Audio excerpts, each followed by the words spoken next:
Coaches across the country used the Coachpad this past season to be more efficient with their scout card prep on the weekends as well as when out on the practice field working with their scout teams.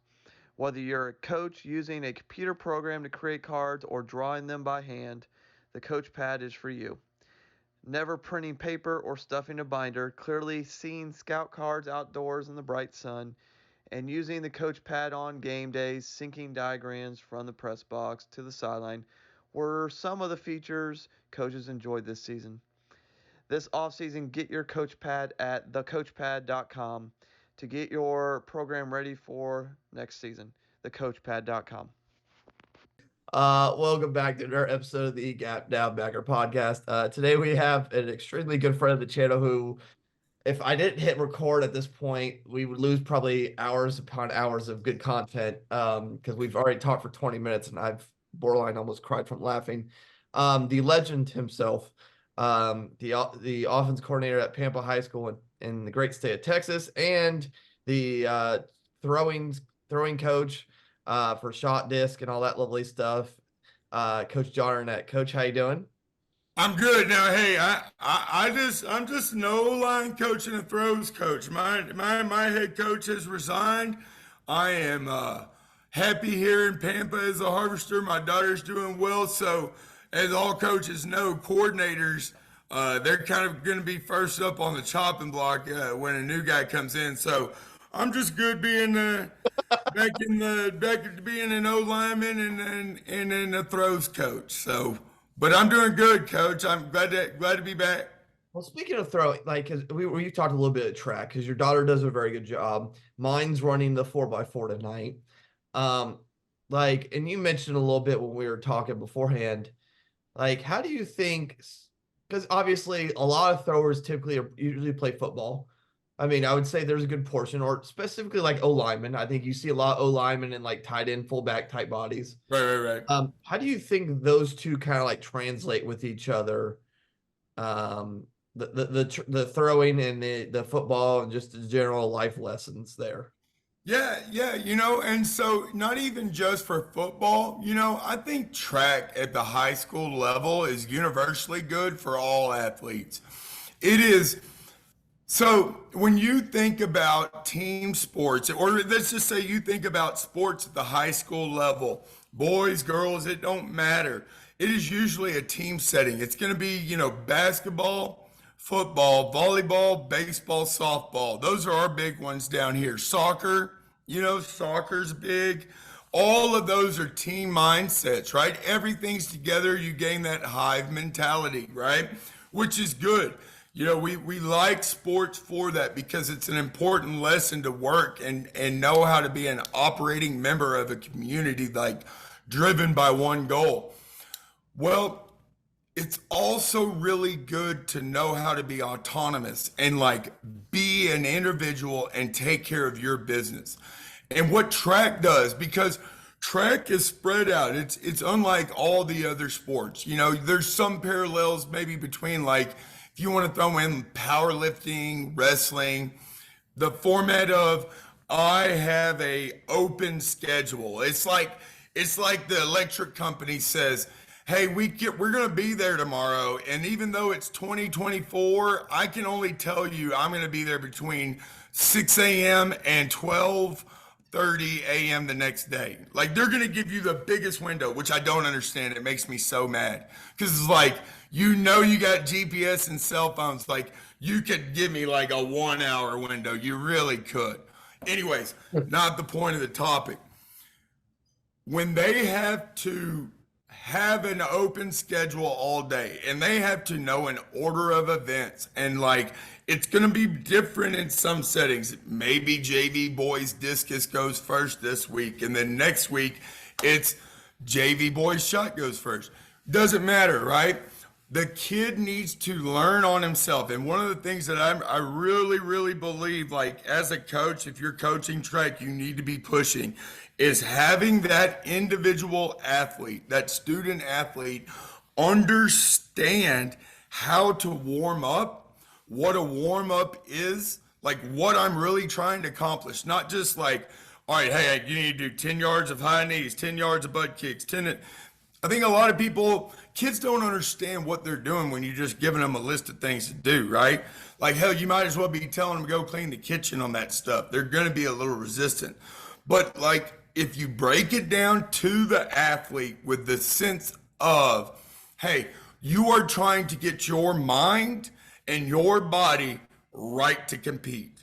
And again, I will say, I feel cool. Like I stress that a lot to athletes and everything. I was joking with you about it earlier. Like I'm wearing a peach and gray New Balance jacket right now and the coolest Peaches New Orleans record label shirt I own because when I feel cool, good things happen. Things come out of confidence right there. Okay. So in my warm up, I am trying to sit there and go through things in my mind that are going to make me confident.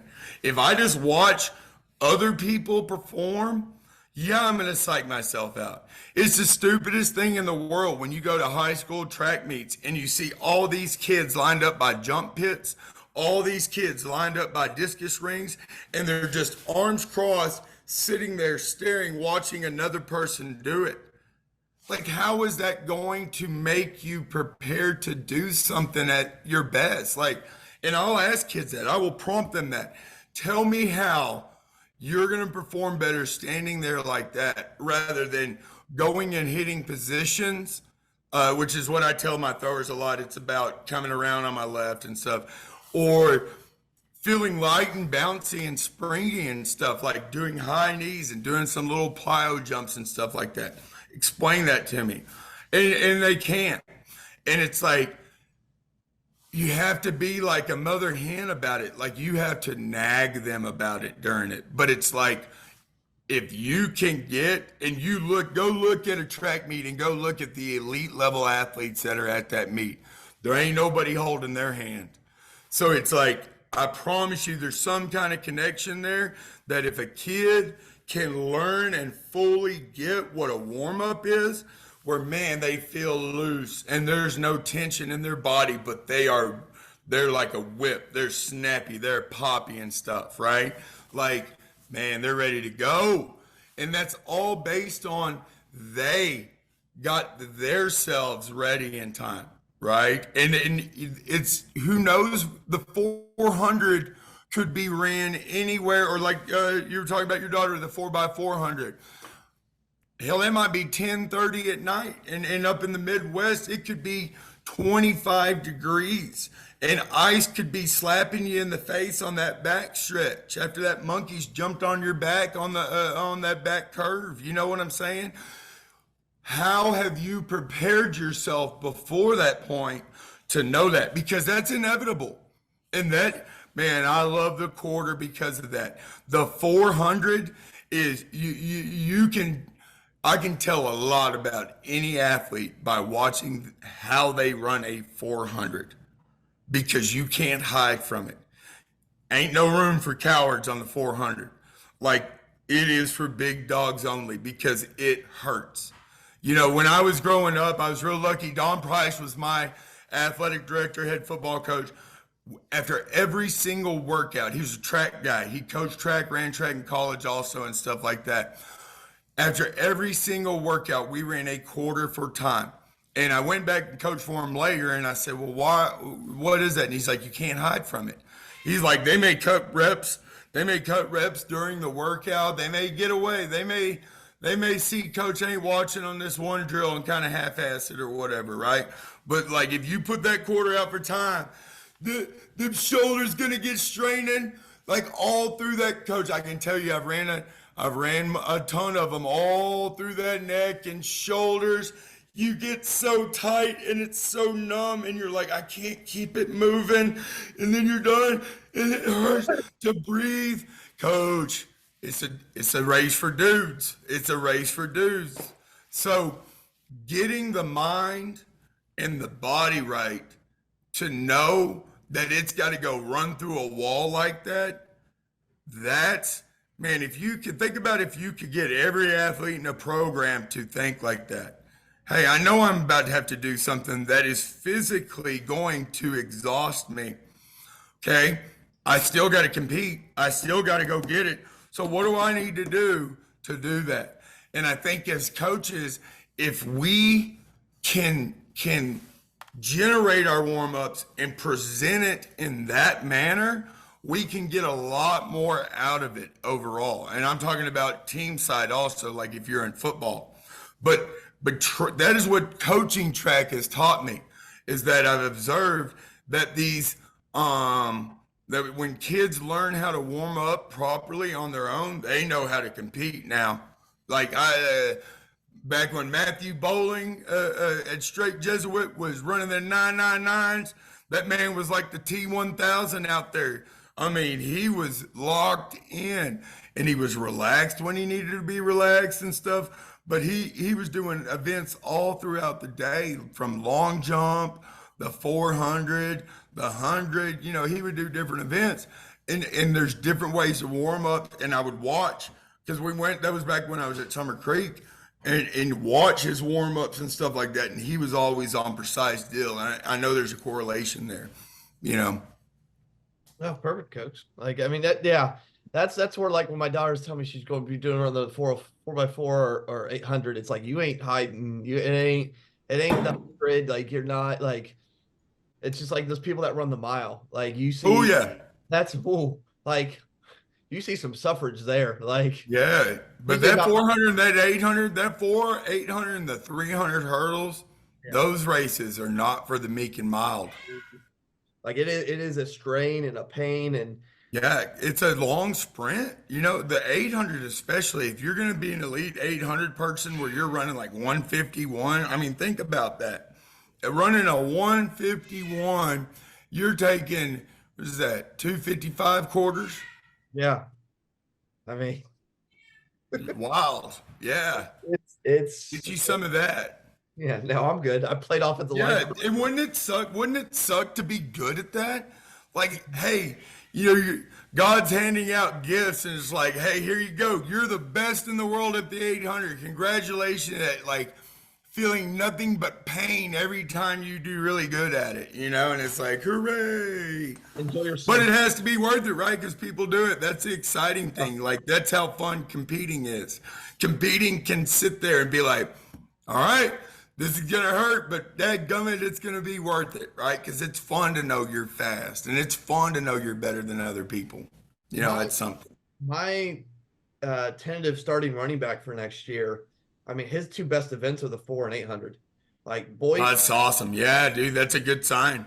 He plays first in our first track meet. Run that, like, those are his events. Like, and he can scoot, and so like I said, it's a different kind of kid. So, but I mean, you also mentioned that you finished, I mean, what, 20-ish years there, total. Yes, sir. I mean, between the Houston area and then the west side of Texas. Like, I mean, like, and there's been ups and downs, and like we kind of talked briefly, your season really didn't go the way you wanted to, but it is what it is, and injuries and other factors happen. I think we all know that. We've all been there. Like, it is what it is. Like, but kind of like, I mean, as you kind of look back and evaluate, like, what kind of like lessons would you impart to younger coaches, especially young O-line coaches? Because I think we get all, I mean, especially nowadays, like, in part of what I do, like, there's 18 billion different videos on social media, on YouTube.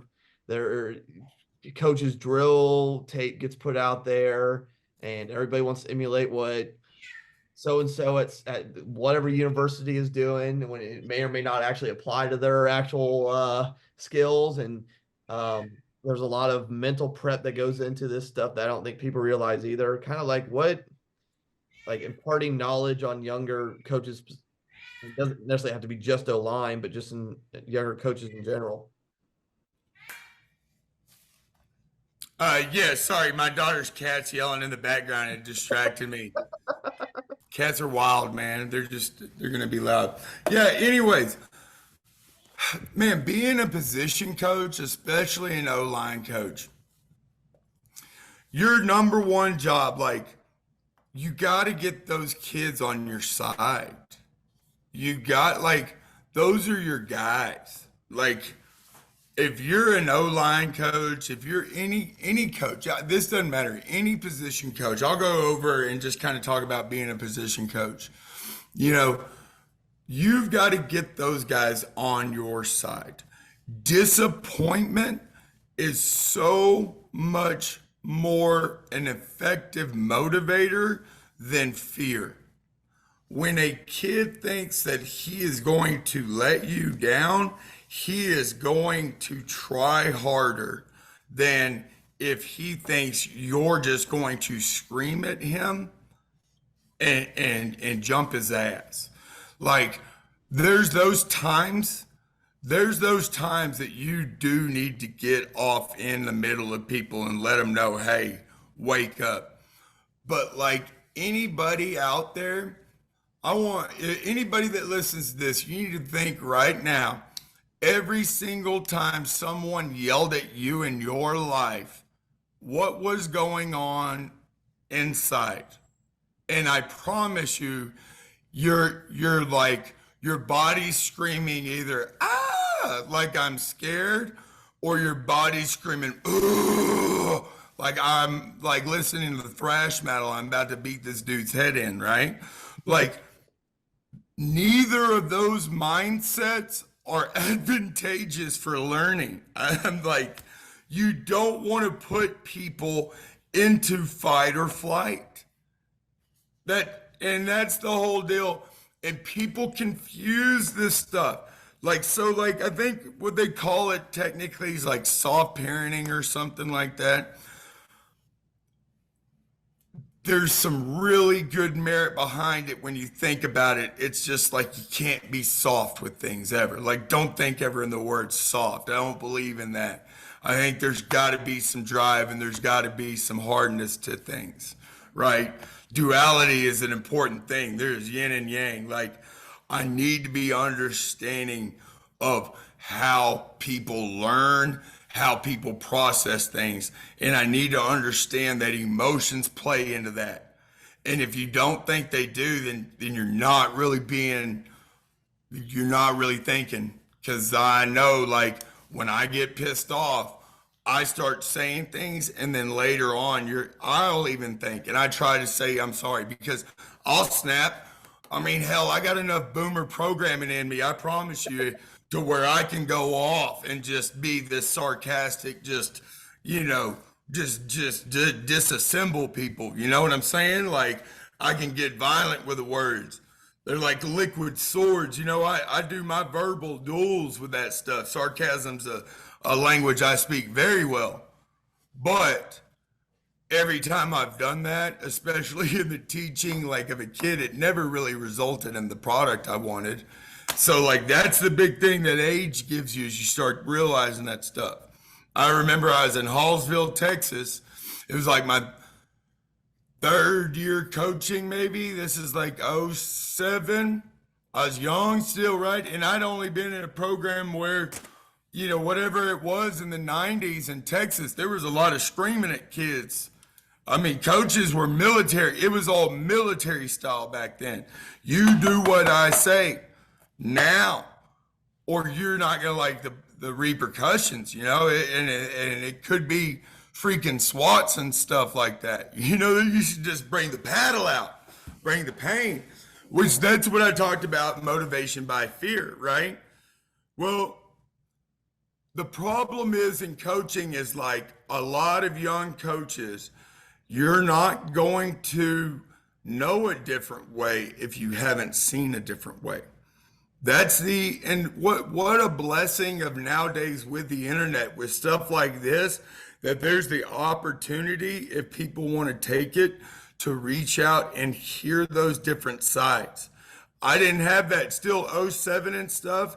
Yes, the internet's out, but we're barely, you know, by about 07, I don't even think Vine was out yet, and we're barely getting the memes. You know what I'm saying? Like, we're very primitive culture right there, you know, like still looking at cat videos, of course, but like, it's not the modern internet, you know?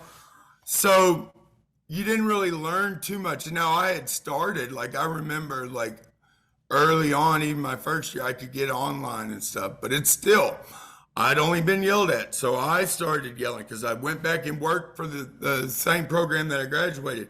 And I had a kid, I was like, you need to go run around the goalpost. And the kid just sat down, crisscross applesauce, coach. Just sat down. And I didn't know what to do because he was a really good athlete. And it was one of those deals. I mean, I was young and I was yelling. I was like, oh, we can't have this. Man, the older I get, it's like, I get it now when head coaches were like, hey, let me just take care of that, youngin'. Like, because it's like, bruh, like, don't be running off the talent now. Don't be running off talent and don't enable the talent. You can't, what a fine line and a whole nother bag of worms for another day. But how to handle your top athletes, because it is a fine line of, okay, I'm sorry, life's a meritocracy. This cat's running for a lot more yards a game. He's got a longer leash. That's just part of life. You don't like it, go find something you're better at and go get in that. But anyways, back to topic. Okay, sorry, I get off sometimes, Coach, but one person said it's like when I talk about things, I wrap a big pretty bow around it, but I usually always come back and tie the knot. You know what I'm saying?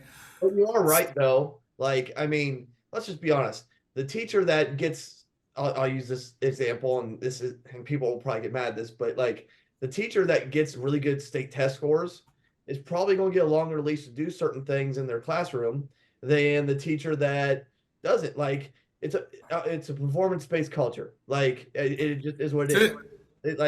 It's called capitalism, right? Yeah. I mean, that's essentially the premise behind it, is that, and I mean, that's how things should be, man. What are you bringing to the table? Now, I think people mess up because they don't know how to look at the big picture sometimes.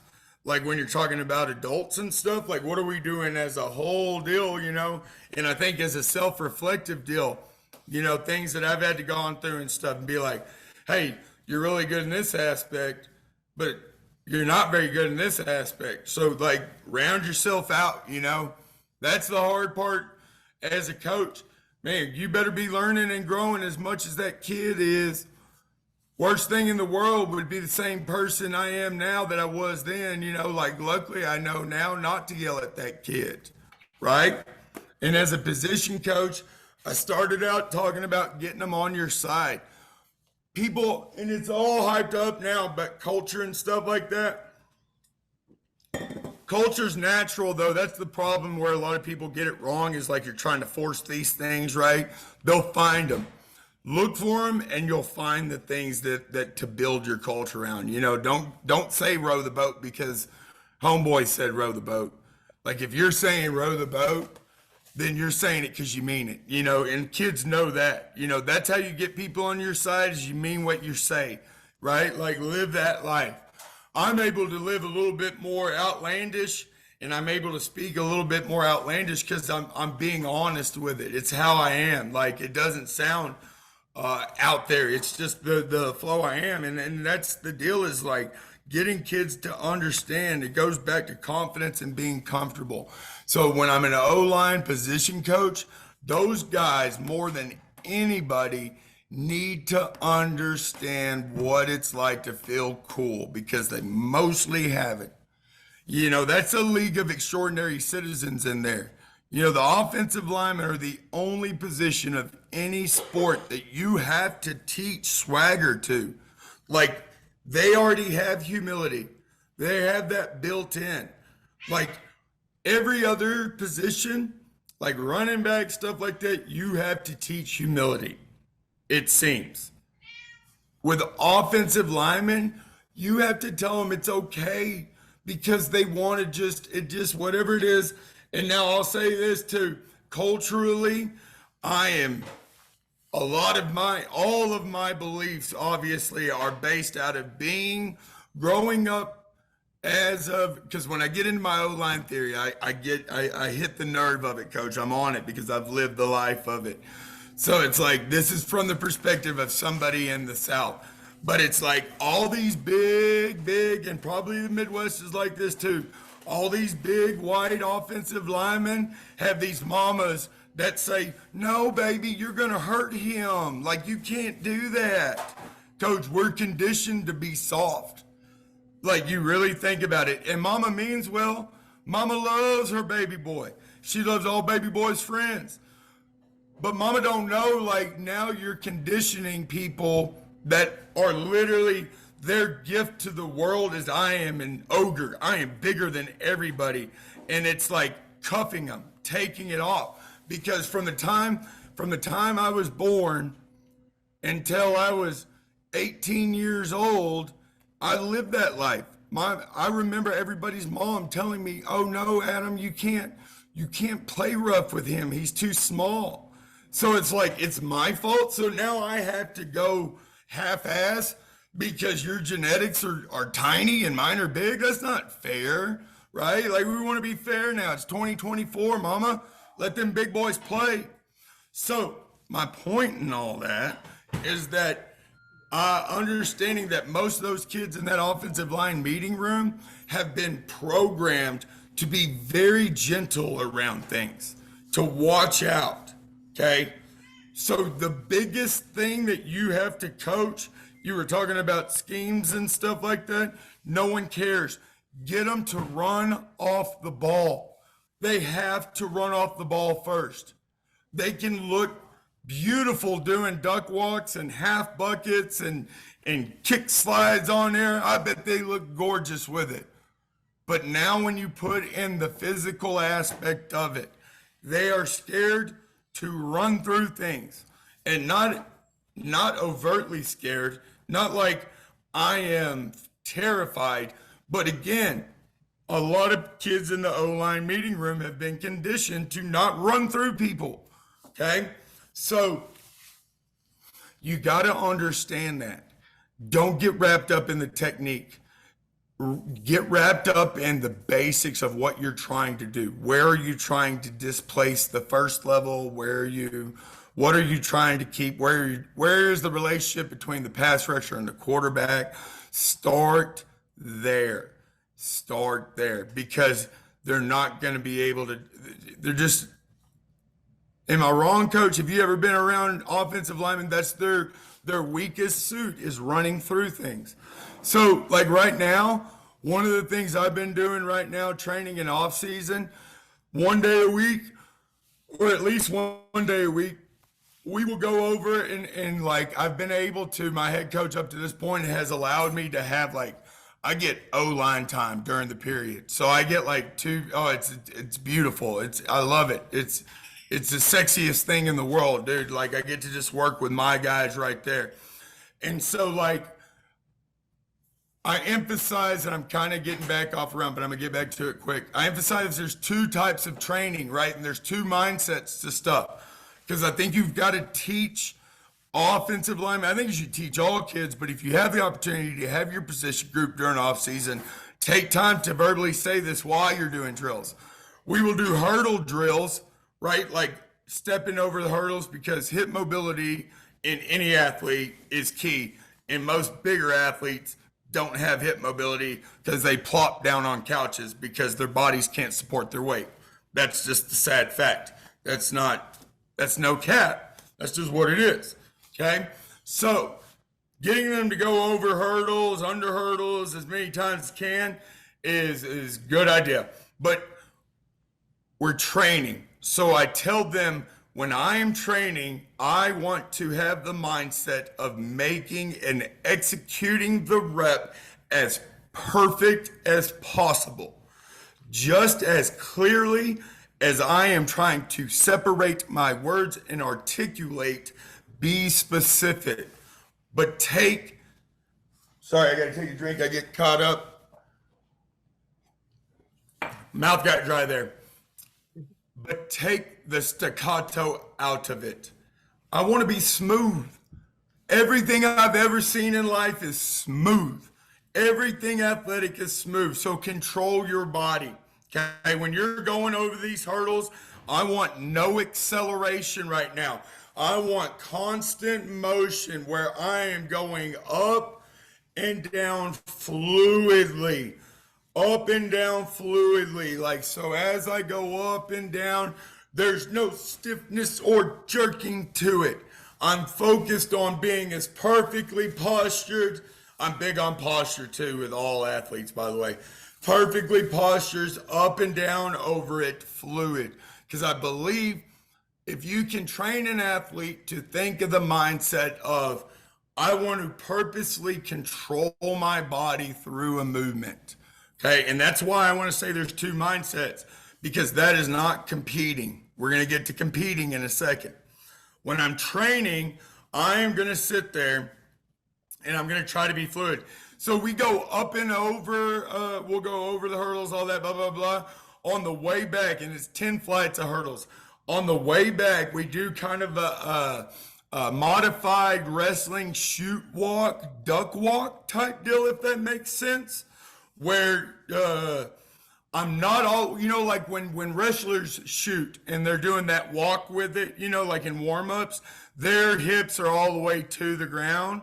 Does that make sense? So I don't want them there because I want more engagement of the quads, because I think I want more functional strength out of it. And then here's the big thing. And I want this to be clear because I think I'm onto something on this. Like, I want them to make sure that when they're duck walking slow and low, their hip goes directly over their knee like a pendulum. Because here's what we teach offensive linemen on everything. And this is solid gold right here. I'm telling you. We teach like a high hip and stuff, right? It goes back to the same thing of like tackling, that near hip, near shoulder, near knee, all that's strong, right? Yeah. Okay. So, but I'm not hitting and stopping. I don't want to be a one-hit quitter, right? I want to hip and fluidly roll over my knee. That's the key, because if I can fluidly roll over the knee seamlessly, okay, now I can get to the triple extension and get to the long lines that all the coaches talk about, right? Like of getting that lever long. But if you think about it, you're never going to get a long lever with a high hip. We always talk about high hip as O-line coaches. And I think you have to, on initial, especially people are getting more to the gap schemes and getting to duo, and they want to crash that dude down, right? That's going to take a high hip. But when you look at those good ones that execute it, high hip to contact, roll through. So with linemen, on the hurdles, they're thinking they're over smooth as possible. I've got a tray of water in my hand and ain't nothing falling.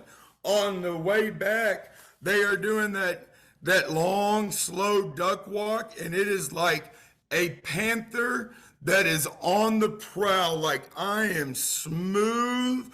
I am an assassin.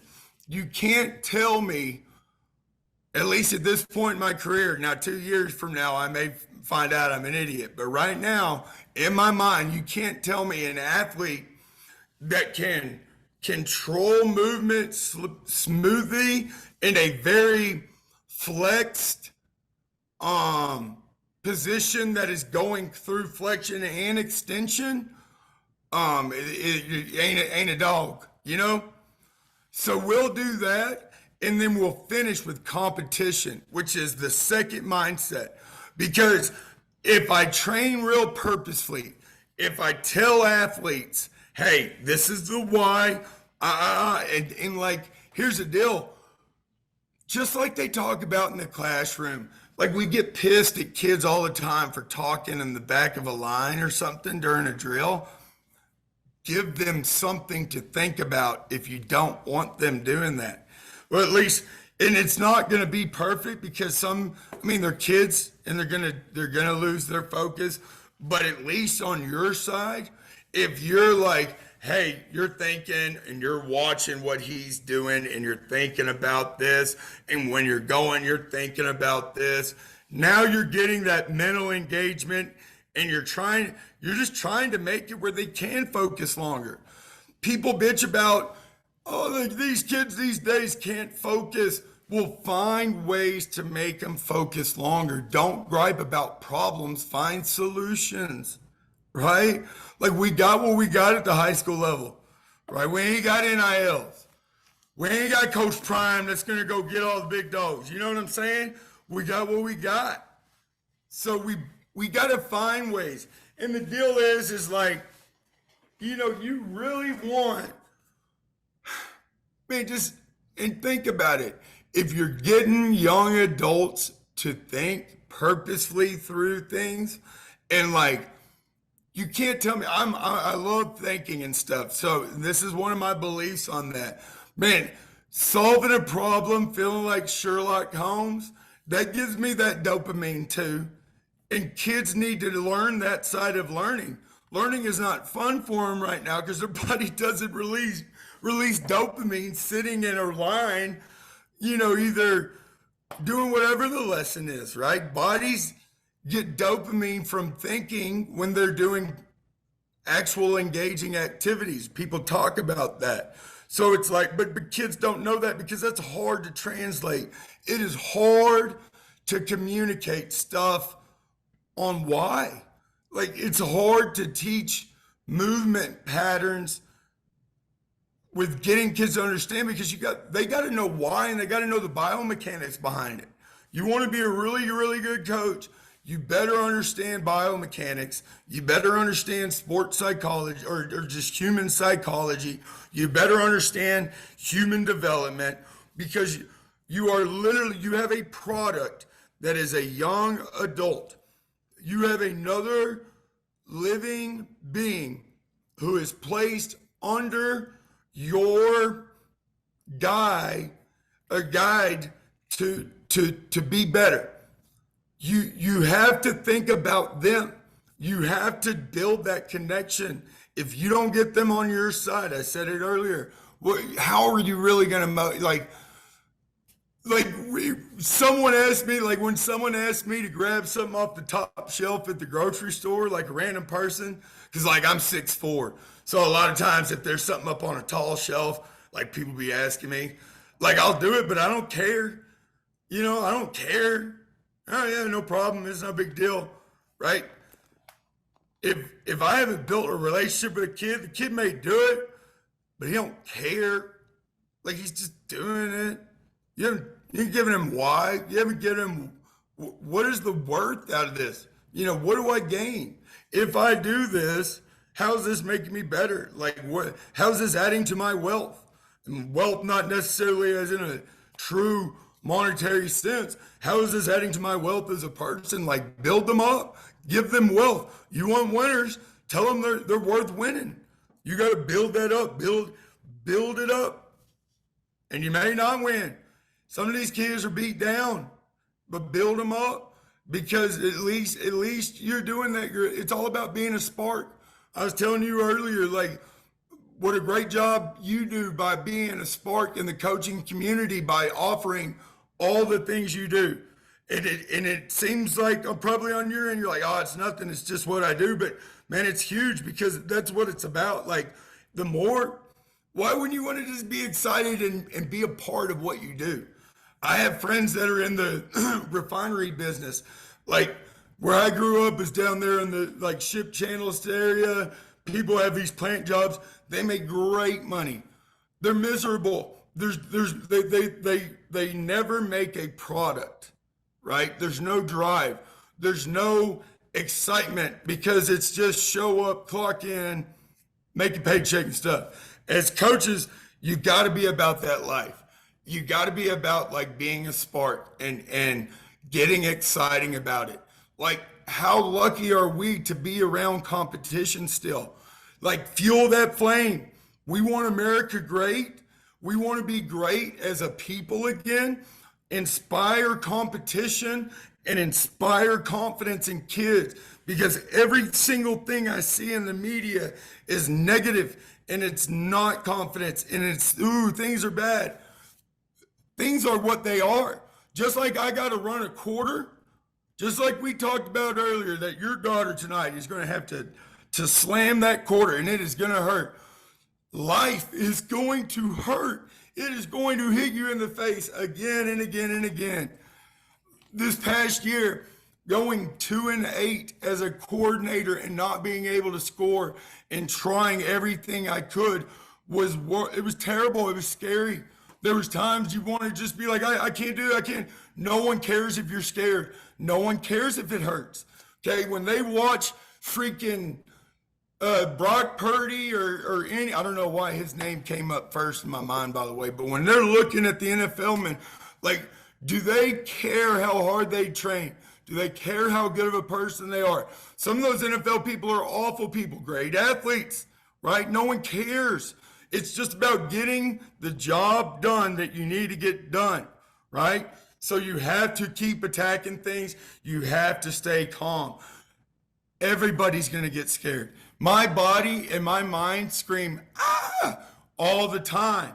But the goal is that I prepare myself day in, day out. I prepare my kids day in, day out to gain the confidence that I can keep those demons at bay, that I can calm those fears and keep them quiet and keep them down low where I can think. You know, like in shot and disc, it's a rotational movement, right? You've got to be perfectly on an axis when you rotate, or your body's like, I don't like this. I don't like this. Like, and that's the deal, is like learning how to be perfectly balanced in shot and disc is so key, because now I can operate because my body's not screaming, ah. Yeah, you're 100% right. Like, I mean, there's a lot that psychology is underrated. Like, you see that like all the time. Like, and that's the one thing that agitates me with high school kids is like, you can hear it during the day before the game, you've even hit the game sometimes. Or you got to deal with the opposite of that, being too overconfident is the opposite end of that spectrum. Oh yeah. There is a fine line with confidence, like, and you got to figure out the balance, probably a bad word, but and how to deal with both ends of that. But I think I personally would rather deal with the overconfidence than the I can't win problem. Right. You know, I think to me the difference is confidence and cocky. Like, cocky is the person that is trying to spit that mouth in that game, but then when the game is on the line, they're nowhere to be found. Confident people speak at a level of game that they back up in the game. I mean, or at least try. Like, I think that's the key, is like, if the ball's thrown to you, did you turn it down or not? That's the difference between whether you're being really confident or overconfident. Yeah, no, 100%. Like, I mean, continuing with this conversation, like, I mean, what do you, I mean, because, like, again, I think you're seeing a lot of turnover right now in coaching. So I think it's two factors. I think one, you have a fairly large group aging out and retiring. I think that's Big time. I think just in general, I've noticed. And then you see another subsection that are just getting out, really, of education, not even just coaching, just education as a whole, for a variety of reasons. Some of it's pay, some of it's unhappiness, some of it's just they're burnt out. There's a variety of factors of that. So you're getting a swath of a lot of younger coaches, and you have a lot more access to movement right now than you probably have ever had because of the internet and social media. I mean, Football Scoop will post billion jobs, and not just high school, but Texas, like, I mean, high school, college, Everything, right? Yeah. I know. I follow him on Twitter. There's the guy that posts like every Texas high school opening. Matt. Step. Yes, Step. Like, so he's on top of that. Like, Yeah.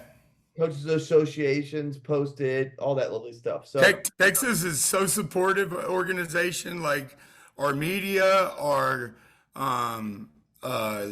whatever you want to call our coaching organization, everything is huge here, man. It's super lucky. Like, it is, you can still see, even with all the turnover in Texas and stuff, man, it's a big deal to be a coach. I feel like it really is still. So with that, like, I mean, what advice do you give? I mean, to continue with this conversation, like the new younger coach, whether it be a varsity coach, a freshman coach, whatever. I mean, as they kind of begin that approach or um, deal with student athletes, or they have limited experience or no experience.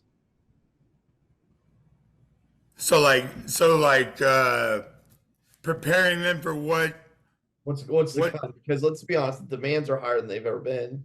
Like it's right? that double-edged sword. Like I mean, and we both have dealt with it. I mean, especially in certain areas, the expectation to win is they don't care what type of kid you have or No, no, they have no idea. They don't want to admit that their genes are bad or anything like yeah, that, for sure.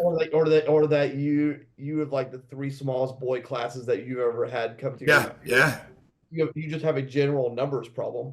Um, there's a variety of factors, or I mean, sometimes you got to deal with the fact that our people in your league who have historically bad have had a spike in enrollment because of new factories or whatever, and they're no longer going to be the punching bag, and they're saying So are you asking like coaches like when to know when to transition, like when to know, look at the writing on the wall and when it's time to change I think schools? it's more how do you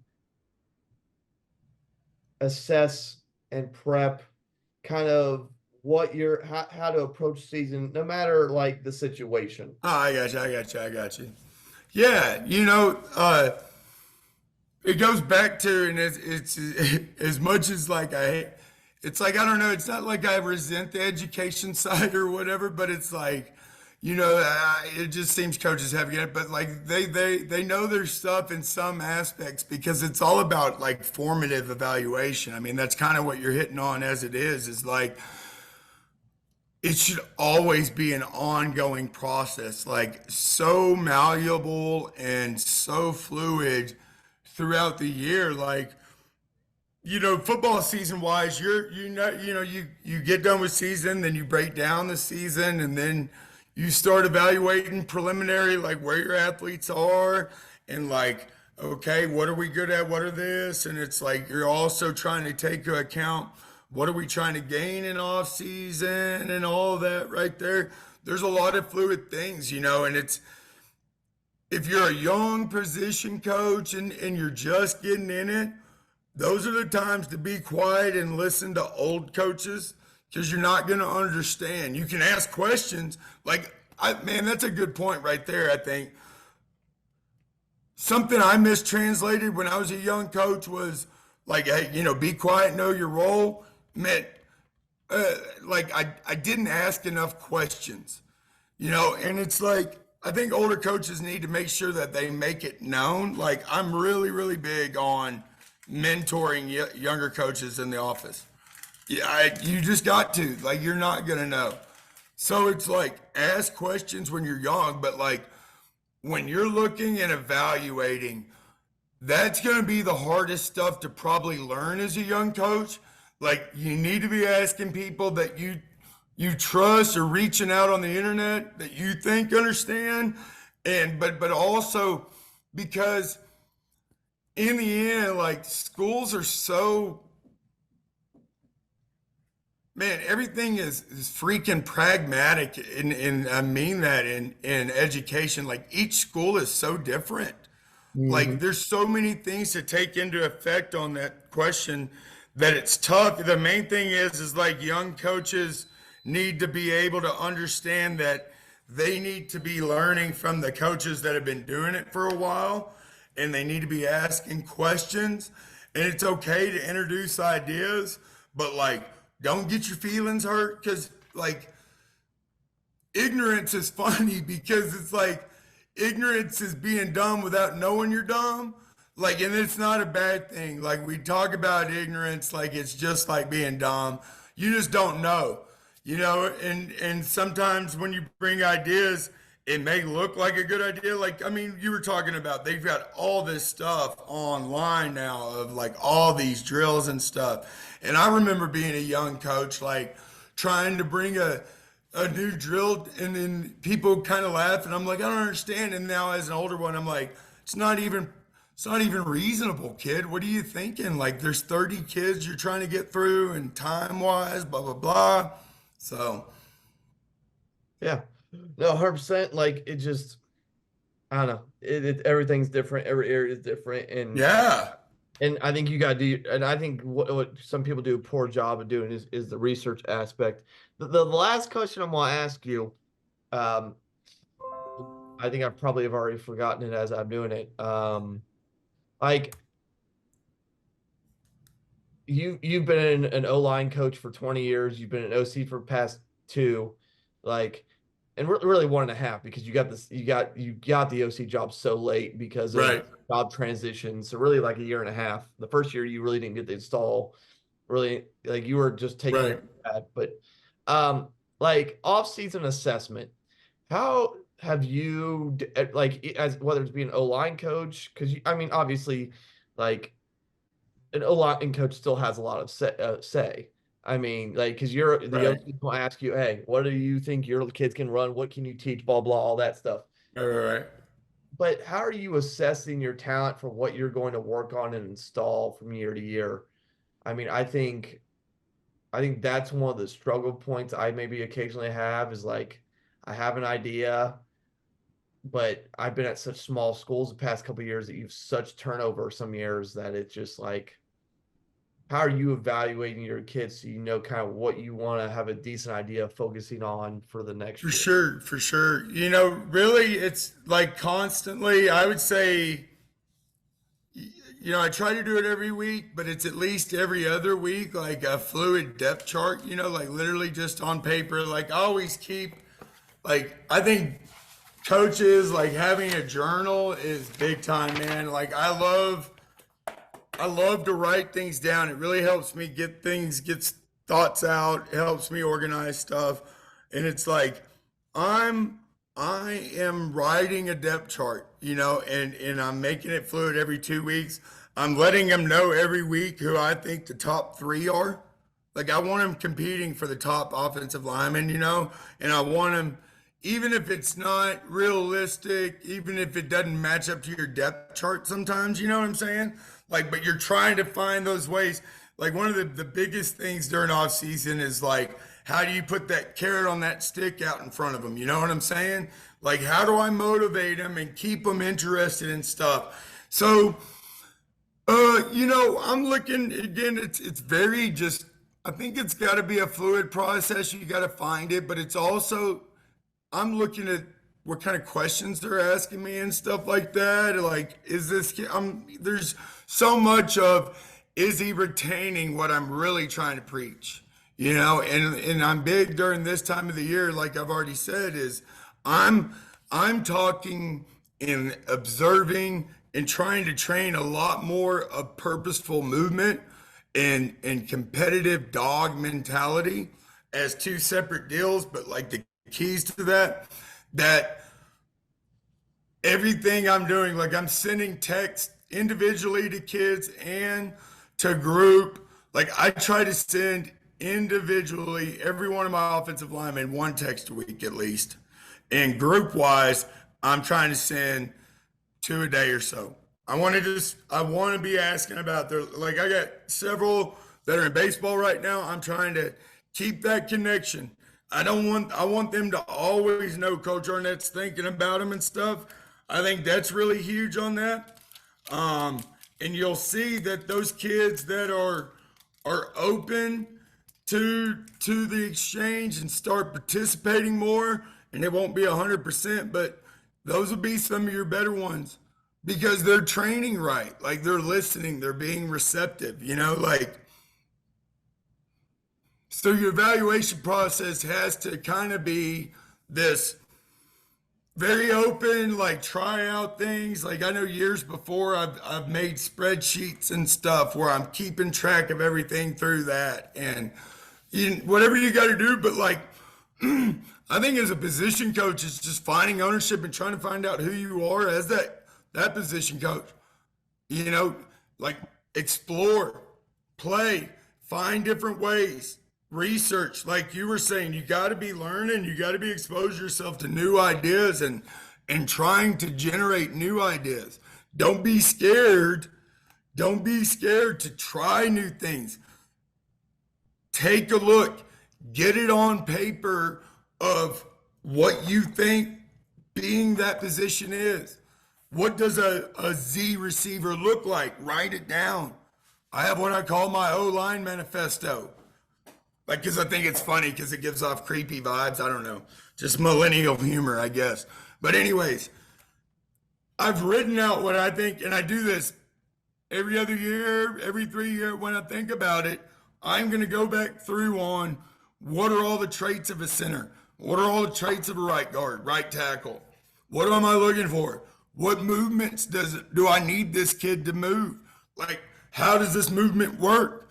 Where do my eyes need to be? I'm trying to go through every single thing I can think of, because if I want to completely modify, completely change, I need to change a pattern movement, a thought process in another individual.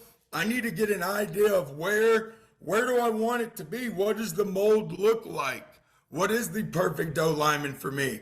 Now, how can I stretch out this person into that mold, right? Yeah. You got to know where you're going on things, so. Yeah. Well, coaches, give my man a follow. If you have questions for him, he is easily to get a hold of as long as he's not in the middle of practice for either track or football. So, I mean, not just for football, but if you want to talk to a really good track coach, throwing coach, coaches had success with some really good kids over the past several years. And his daughter is a prodigy as well. Obviously, if you want to know Inside Zone, this is the man to talk to. Otherwise, like, share, subscribe, all that jazz. And that's another episode of the Gap Down Backer podcast.